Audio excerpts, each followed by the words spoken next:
Hey, I'm Nick, and in this video I'm going to talk a little bit about the windows that I made for the cabin I'm building. It's an off-grid cabin, and it's something that I'm trying to do on a budget. So when it comes to windows, my two primary concerns were the cost and the durability of the windows. I mean, I'm a pretty cheap guy, and buying all the windows that I would want for the cabin and in the size and shape that I would want for the cabin would probably be about the entire budget for the cabin if I bought them, from a factory or from a manufacturer.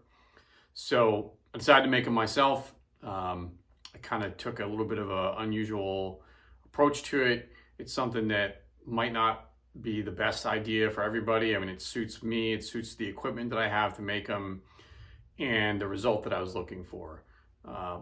Every decision along the way, the materials and just the construction techniques, it's all kind of based on those things. And like I said, durability is kind of other than the cost, is sort of my number one. I've installed and replaced an awful lot of windows in my life, of all kinds. And I've, seen the damage that happens to windows over time. And, to be honest with you, I want to install these and I don't want to say never touch them again, but I certainly don't want to have to replace them again in my lifetime. Maybe some touch-up paint every once in a while, but I don't want them to rot out. So I decided to use, materials that I felt would be the most rot resistant, the most durable, while still kind of, keeping to an affordable budget. So that's it for the introduction, and then I'll show you kind of the techniques and the materials I used. All right, so looking at the frames for the windows, I made them out of pressure treated, and there's some advantages and some disadvantages to that. Obviously, big advantage is going to be cost and durability. Disadvantages is pressure treated is kind of hard to work with. It's obviously very wet when you buy it. It tends to warp a lot. There's knots, etc. So what I did was I tried to pick pieces that were relatively knot free. I brought them home. I let them sit for a couple months to dry out till they were, dry enough that I could cut them, mill them, not have to worry about them holding paint. And then I screwed them together using stainless steel deck screws and glued the joints with PL Premium adhesive, which is a very waterproof, gap-filling polyurethane construction adhesive that I'm a big fan of. Cures most ills in the world, and I expect it to last. So I left that squeeze out for now just to kind of show the glue. That'll get trimmed off, and then the angle or the shape of the sill, you can see it's got an angle water table to let the water run away, with a little lip there to catch any water that might be wind blown and run up into the window. And then the facings of these are going to be white oak. So here you can see the bottom facing, it's got weather stripping on it, and that's going to get pulled out and be flush with that little step there. So like I said, kind of give a little ledge to prevent water from running up in there. And then of course, you don't want to see pressure treated on the inside. I mean, for a lot of different reasons. So everything that you're going to see visibly on the inside is going to be white oak. So the inside of the sash is white oak, and the inside of the facings or the jambs are going to be white oak as well. So that's kind of the rough outline of how I put the frames together. So just another look at the white oak jambs or facings that are going in the window, showing the weather stripping. So that's a 1/4 inch bulb silicone weather stripping that fits into a kerf. And so all the way around the top, bottom, and sides of the windows will be that weather stripping to keep water and keep the wind out. So looking at the sashes, again, these are white oak, and that's picked both because white oak is a very rot resistant species, not the most, but it is a very rot resistant species. It's also a wood I happen to love, and so on the inside of the cabin, I'll be looking at the white oak interiors. It's cope and stick.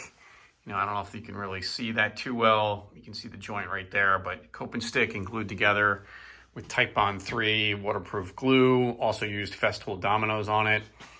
This is the bottom of the sash here, and so you'll see that it also has an angle cut on it.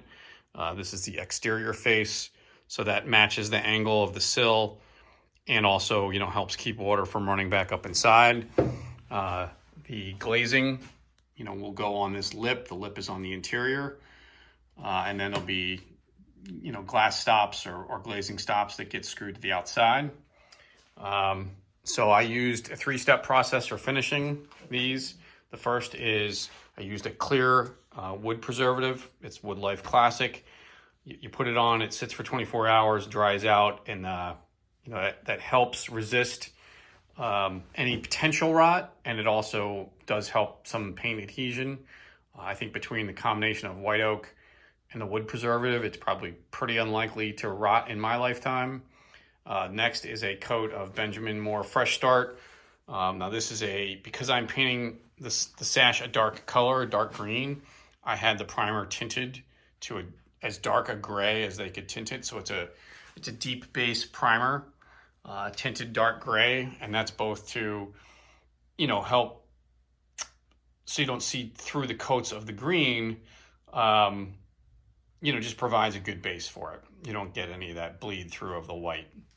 And then last but not least, and I'm not hawking or selling Benjamin Moore products here, but they, you know, they do make a good paint, is, you know, a soft gloss exterior, and it's in the color is Essex green. It's a dark green. I don't want full gloss, but I do want some level of gloss because that is more moisture resistant and helps kind of repel water more than a matte or a satin type of finish.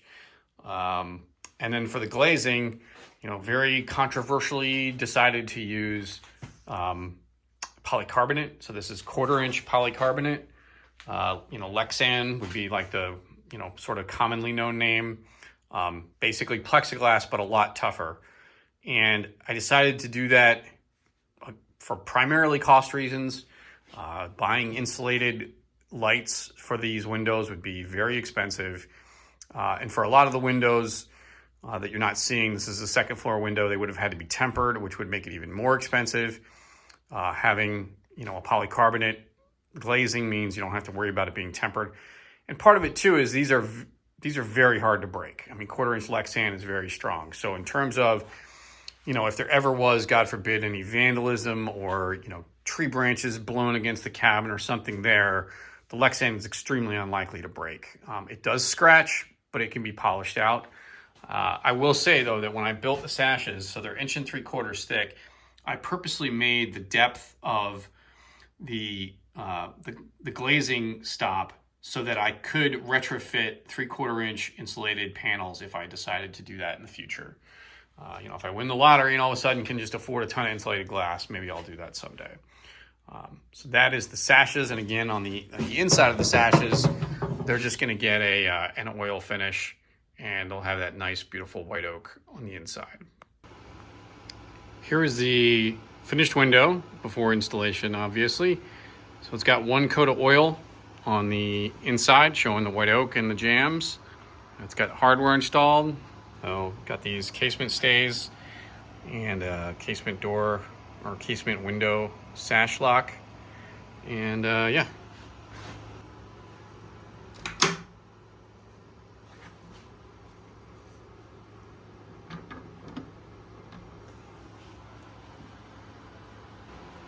And here's the outside of the window with 2 coats of the Benjamin Moore Essex green paint.